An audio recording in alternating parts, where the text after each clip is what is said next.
bienvenue sur ma chaîne et bienvenue dans cette nouvelle vidéo où je vais vous faire un tag. Donc en fait il s'agit du tag Would You Rather que j'ai vu hier sur les chaînes de Jess Livre Addict et de Akasha, donc Sophie.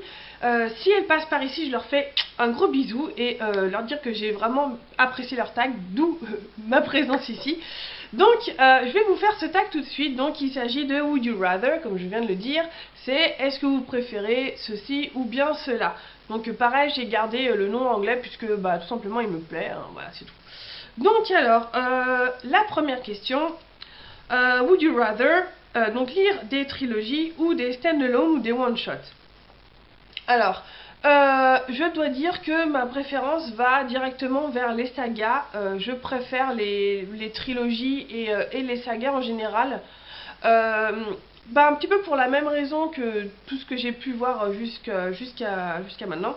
C'est-à-dire que voilà, on a un développement des personnages et des intrigues sur vraiment du long terme par rapport à un stand-alone. Je ne dis pas que le stand-alone c'est pourri, hein, c'est juste que voilà, certaines histoires nécessitent des stand-alone, des bouquins qui se suffisent à eux-mêmes, mais j'avoue que voilà, retrouver, voir l'intrigue sur plusieurs tomes et retrouver des différentes intrigues et l'évolution des personnages sur de nombreux tomes, j'avoue que j'aime bien. Maintenant, cela dit, il y a des choses que je n'aime pas trop au niveau des sagas. C'est un petit peu ce qui se passe, je crois, dans tout ce qui est... je crois que c'est la Roue du Temps qui a subi ça, et puis sans doute les Terry Pratchett, où voilà, on en profite quand on importe le bouquin en France. Un tome en anglais, ça vous donne 2 ou 3 tomes en français, ça vous permet de dépenser 3 fois 20 € pour le même livre que vous auriez acheté moins cher en anglais. Donc ça, voilà, si on commence à faire des sagas, à découper en plus petits morceaux pour en vendre plus, ça j'avoue que ça me saoule, et en plus ça fait des collections qui n'en finissent pas. Et c'est un peu comme les mangas, vous avez je ne sais plus combien de tomes de Détective Conan, au bout d'un moment c'est juste stop quoi. Faut savoir aussi, voilà, faut savoir écrire de longues sagas, il faut savoir aussi les finir. Voilà, bref, ça c'était la première question. Ensuite, la deuxième question, est-ce que je préfère lire des auteurs féminins ou lire des auteurs masculins? C'est un petit peu étrange comme question parce que je me pose pas forcément la question de savoir est-ce que l'auteur est masculin et féminin et est-ce que ça va influencer ma lecture. J'ai lu un petit peu des auteurs des deux sexes, donc c'est pas vraiment un critère de sélection pour moi. Maintenant, cela dit, non même pas, en fantasy je lis aussi pas mal d'auteurs masculins, donc peut-être que dans tout ce qui est bitlit et tout ce qui est écriture pour tout ce qui est young adulte et tout ça, il y a peut-être plus d'auteurs féminins, et je trouve que peut-être que dans la littérature de fantasy en général, les femmes commencent peut-être plus à se sentir légitimes entre guillemets et autorisées à écrire. J'avoue que je prends pas mal de plaisir à lire des auteurs féminines parce que quand il y a de la romance, en général, elles savent le faire. Les auteurs masculins ont en général une vision très masculine de la chose et souvent je m'y retrouve pas vraiment. Mais voilà, après ça ne détermine pas si j'achète plutôt ce bouquin-là ou ce bouquin-là. L'auteur, non, souvent c'est la couverture. Si la couverture est jolie, je prends. Voilà, alors ensuite, troisième question. Préférerais-je acheter mes livres en librairie ou sur internet? Alors, si l'occasion se présente, je préfère acheter en librairie. J'ai habité en région parisienne pendant plus de 25 ans. Et voilà, on avait la Fnac au bout de la rue, au bout du métro. En plus, c'était des Fnac qui sont énormes. Ce sont des Fnac qui ont des rayons justement fantasy, science-fiction, thriller et tout ça. Donc on pouvait toujours trouver ce qu'on cherchait quoi. J'ai acheté aussi des livres sur internet. J'avoue que petit à petit j'en ai acheté de plus en plus puisque tout simplement quand on trouve pas ce qu'on cherche en librairie, on peut le trouver sur Amazon. Maintenant le truc c'est que maintenant que j'habite plus en région parisienne, que j'habite en Belgique dans un endroit où il n'y a pas de Fnac, mon dieu. Oh là là. Bah, c'est un petit peu compliqué pour trouver des bouquins. Il y a bien une librairie dans laquelle je passe parce que bah, juste j'aime bien déambuler dans les librairies, les endroits où ils vendent des livres, j'adore ça. Mais au niveau du choix, c'est vraiment très restreint. Et encore plus pour les littératures de l'imaginaire, c'est encore plus petit. Donc du coup, je me porte de plus en plus vers l'achat sur internet. Sauf quand je retourne de temps en temps à Paris où toute ma famille habite. Là, j'en profite toujours pour aller à la Fnac ou à Cultura pour faire le plein. Donc voilà. Donc c'est un petit peu les deux. Si l'occasion se présente, je préfère aller en librairie quand même. Alors ensuite, est-ce que je préfère que les livres deviennent des films ou des séries? Bah, là c'est un petit peu pareil. J'ai déjà entendu cette réponse-là, elle m'a paru très sensée puisque c'est celle que je partage. Bah, ça dépend du bouquin. Il y a des livres qui, c'est souvent d'ailleurs des stand-alone. Un bouquin tout seul va pouvoir faire va pouvoir faire un film tout seul, quoi. Et il marchera très bien. Voilà. Par exemple, un thriller, ça marche très bien. Il y a un début, un truc à dérouler, une enquête à finir, un meurtrier à trouver, et voilà. Donc un film, ça se suffit. Maintenant, si vous voyez des livres qui se déroulent sur 10, 12, même 3 quoi, 3, 6, 12 ou même encore plus tomes, je ne vois pas comment vous pouvez faire ça en un film tout seul. C'est juste pas possible. Enfin, on se plaint tellement des adaptations qui sont pas fidèles au livre. Comment voulez-vous adapter en un film d'une heure et demie, voire 2 heures, si vous poussez jusqu'à 2 heures et demie, comment vous voulez adapter un bouquin qui fait 500, 600, 800 pages, quoi. C'est juste pas possible. Encore plus, voilà, quand il y a des tomes jusqu'à pas en finir. Donc, en plus, justement, toutes les sagas, vu qu'il y a des évolutions de personnages, d'intrigues, et des intrigues secondaires, des intrigues tertiaires, etc., ça se prête plus à l'exercice de la série. Et je rêverais de voir, par exemple, une série des Lames du Cardinal. Je pense que ce serait un truc, mais juste monstrueux, quoi. Voilà, je fais un appel, je veux une série des Lames du Cardinal. Voilà. Ensuite... est-ce que je préfère lire 5 pages par jour ou 5 livres par semaine?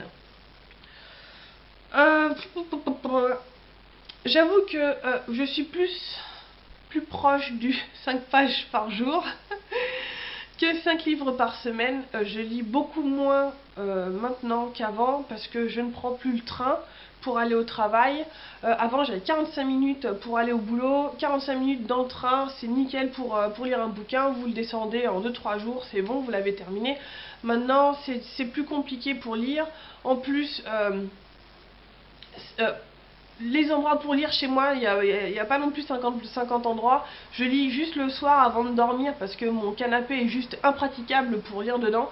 Donc du coup voilà, ça se résume à 5, 10, 15 pages au grand maximum à lire le soir. Et puis c'est tout en fait. Donc du coup je suis plus proche de ça. Donc si je pouvais, ce serait plus lire 5 livres par semaine. Et encore, il me faudrait limite le retourneur de temps d'Hermione pour pouvoir le faire, parce que j'ai pas que ça à faire de lire des livres toute la journée malheureusement.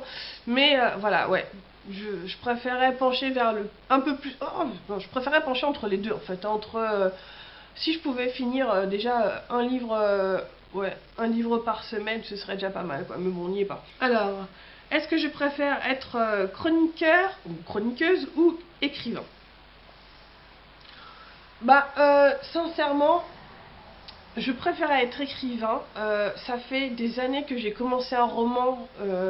Oh, punaise, ça fait tellement longtemps que j'ai commencé un roman, que je suis à fond dedans, que les characters, j'ai des mots en anglais qui viennent, c'est pas grave, que les personnages vivent tout seuls en fait. Voilà, ceux qui écrivent savent sans doute ce dont je veux parler. Voilà, vous créez des personnages, c'est un peu vos bébés, et vous les voyez vivre tout seul un petit peu, voilà, et vous créez des intrigues pour qu'il leur arrive des péripéties.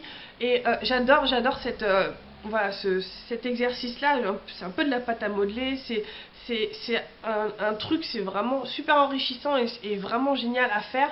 Et je sais à quel point c'est difficile en plus d'écrire et de trouver des rebondissements, de trouver des personnages intéressants, de trouver une intrigue qui se tient, etc. C'est tellement compliqué que être juste chroniqueur, on a le droit d'être juste chroniqueur sans avoir vraiment tâté de la bête et d'écrire, mais être juste chroniqueur et dire juste ça c'est bien, ça c'est pas bien, quand on connaît un peu l'envers de la chose et à quel point c'est difficile, voilà, moi personnellement je préfère être écrivain pour vraiment le côté travail de l'imaginaire et travail, voilà, imaginer un monde, imaginer des personnages, imaginer des situations, c'est tellement enrichissant, c'est juste, voilà, je préfère cette partie-là de l'écriture.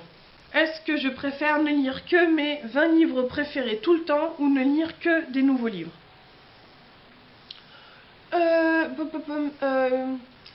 Je dois dire que personnellement j'ai aucune difficulté à relire des bouquins que j'ai lus et que j'ai aimés. Des fois 3, 4, 5 ans après, ça me dérange pas du tout de les relire. Voilà, si j'ai des envies comme ça, des bouffées de voilà, j'ai envie de lire celui-ci, même si je l'ai déjà lu 3 fois, je vais le relire. Parce que c'est le meilleur moyen de se replonger dans les émotions qu'on a eues, dans les sensations, retrouver comme des vieux amis en fait, retrouver des personnages qu'on a aimés, on a tremblé avec eux, on a pleuré, on a ri avec eux, et voilà, il y a vraiment ce côté retrouver de vieux amis qui est vraiment super agréable. Maintenant, c'est vrai que bon, bah, si on lit de vieux livres qu'on a déjà lus, on n'en lit pas de nouveaux, on découvre pas de nouveaux horizons, mais moi, j'ai pas une balance entre les deux, ça me paraît tout à fait jouable. Mais bon, peut-être que lire de nouveaux livres, ce serait pas mal quand même. Alors, est-ce que je préférerais être bibliothécaire ou libraire? Alors là, il n'y a pas photo. Je crois que je préférerais être bibliothécaire. J'ai toujours eu une passion pour les bibliothèques, que ce soit les bibliothèques privées ou les bibliothèques municipales. Et c'est toujours un endroit où je me suis sentie comme chez moi. C'est un endroit où j'allais pour écrire, par exemple. C'est un endroit, la bibliothèque où j'allais dans la ville où j'ai grandi, je connaissais toutes les bibliothécaires, elles me connaissaient toutes. Je participais au book club, je participais c'était quoi? C'était Cthulhu, etc. Je leur ai fait découvrir des bouquins que j'avais lus. Et elles m'ont fait découvrir par exemple l'Assassin Royal, je les remercierai jamais assez de m'avoir fait découvrir Robin Hood. Et voilà, il y a un tel échange, j'ai jamais eu un échange avec des libraires comme j'ai pu en avoir avec des bibliothécaires. En plus, voilà, cette bibliothèque-là avait un rayon justement littérature de l'imaginaire super dense, ce qui n'est malheureusement pas le cas dans la ville où j'habite maintenant, malheureusement. Mais voilà, il y avait quelque chose à la fois de familial, à la fois, voilà, on trouvait vraiment tout ce qu'on voulait dans cette bibliothèque. Et c'est une relation que j'ai jamais eue avec des libraires, donc voilà, je pencherai plus vers la bibliothèque. Ne lire que ton genre préféré ou lire tous les genres sauf ton préféré? Oh là là. Ça, je crois que c'est la question la plus compliquée. La plus compliquée de... J'ai lu d'autres genres que mon genre préféré, si tant est que... Voilà, je vais définir mon genre comme voilà, littérature de l'imaginaire, c'est mon genre. Après, il y a des sous-genres, genre fantasy, fantastique, la bitlite, machin, mais voilà, mon genre, c'est la littérature de l'imaginaire. Et j'ai lu d'autres livres, des livres de la littérature blanche, etc. Même si ça fait extrêmement longtemps que j'en ai pas lu parce que j'y trouve aucune satisfaction de lectrice dedans, voilà, j'y arrive pas, ça m'intéresse pas. Et du coup, je préfère largement rester dans mon genre à moi et de découvrir tout ce qui a été fait là-dedans. Il y a tellement de choses qui sont faites et tellement de choses... tous ces univers imaginaires en disent tellement plus sur notre société à nous que ce qu'on peut trouver par exemple dans la littérature blanche, en tout cas c'est mon opinion, que je ne vois pas pourquoi j'irais traîner là-bas en fait. Je loupe sans doute de grands bouquins, mais au-delà de l'écriture et de la beauté de l'écriture, moi je cherche surtout de bonnes histoires quoi. Et ça, je trouve que c'est souvent plus dans la littérature de l'imaginaire, la littérature de genre que je le trouve. Donc je préfère rester dans mon genre préféré. Et en plus, comme il y a plein de sous-genres différents, je ne suis pas dépaysée et j'ai pas peur de m'ennuyer quoi. Et 10e question, la dernière, plutôt livre papier ou plutôt e-book? Alors, je dirais les deux mon capitaine. S'il faut choisir... Le problème, c'est qu'on lit pas les livres papier comme on lit les e-books, on les utilise pas forcément de la même manière. On lit pas un e-book, enfin, j'adore les e-books pour vraiment pour leur praticalité, enfin leur côté pratique, voilà, on va dire ça comme ça. Leur côté pratique, le fait qu'on peut l'emmener partout où on veut, en vacances, dans le train, etc. Ça prend pas de place. Je me souviens être partie en vacances en emmenant 5 ou 6 bouquins, les trucs qui pesaient 3 tonnes dans la valise. Bon bah voilà, avec un e-book, ce truc là, ça se reproduira plus quoi. Maintenant, j'adore l'objet livre, l'odeur que ça a. J'adore pouvoir regarder, voilà, pouvoir refermer mon livre et juste admirer la couverture pendant ma lecture, y revenir de temps en temps.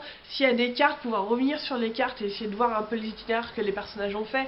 Il y a des choses qui sont possibles dans les livres papier qui ne sont pas possibles dans les e-books et vice versa. Donc ce sont limite deux exercices complètement différents. Mais j'adore l'objet livre, donc j'aurais du mal à laisser tomber ça totalement. Mais depuis que j'ai goûté aux e-books et en plus à la Koboglo qui me permet de lire dans mon lit avec juste la petite... enfin le petit rétroéclairage sans allumer ma lampe de chevet, bah je trouve ça super pratique. Voilà. Bon bah voilà, c'est la fin de ce tag. J'espère que ça vous aura plu. Donc si vous avez déjà fait cette vidéo, vous pouvez très bien la poster en lien dans un commentaire sous cette vidéo, sous ce tag. Si vous ne l'avez pas encore fait, allez-y, c'est super marrant à faire. Et puis bah, je vous souhaite de très bonnes lectures, une très bonne journée et je vous dis à la prochaine. Ciao!